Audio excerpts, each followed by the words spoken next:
नागपूरच्या लाहोरी हॉटेलमध्ये मालक आणि संजय राऊतांविरोधात तक्रार दाखल करणार आहेत।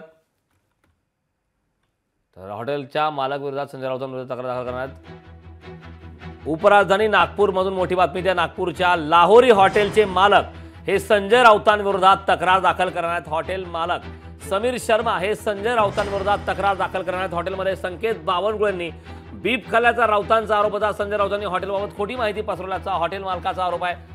त्यामुळे आताची मोठी बातमी आता समोर येते आहे। नागपूरच्या लाहोरी हॉटेलचे मालक संजय राऊतांविरोधात आता तक्रार दाखल करणार असल्याची माहिती मिळते। हॉटेल मालक समीर शर्मा हे संजय राऊतांविरोधात तक्रार दाखल करणार आहेत। हॉटेलमध्ये संकेत बावनकुळेंनी बीप खाल्ल्याचा आरोप संजय राऊतांनी केला होता। मात्र त्यावर जरा संजय राऊतांनी या हॉटेलबाबत खोटी माहिती पसरवल्याचा हॉटेल मालकाचा आरोप आहे।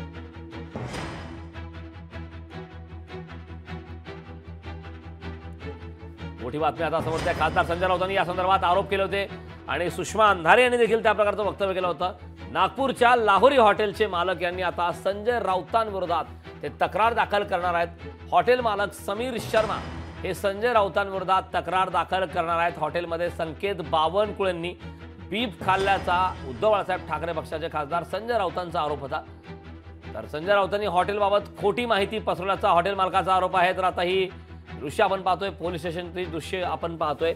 हॉटेलमध्ये बीप मिळत असल्याचा राऊतांचा आरोप होता। एक्सक्लुझिव्ह दृश्य आपण लोकशाही मराठीवरती पाहतोय। संजय राऊतांविरोधात लाहोरीचे मालक हे तक्रार दाखल करणार। सीताबर्डी पोलीस स्टेशन मधली दृश्य पाहतोय, ज्या ठिकाणी सकाळी सुषमा अंधारे ह्या दाखल झाल्या होत्या। त्या ठिकाणी त्यांनी पत्रकारांशी माध्यमांशी संवाद साधला होता, पोलीस अधिकाऱ्यांशी चर्चा केली होती। आता जी थेट अपडेट मिळतात त्याप्रमाणे आता लाहोरीचे मालक हे आता त्या ठिकाणी दाखल झाले आहेत। संजय राऊतांविरोधात ते तक्रार दाखल करणार आहेत।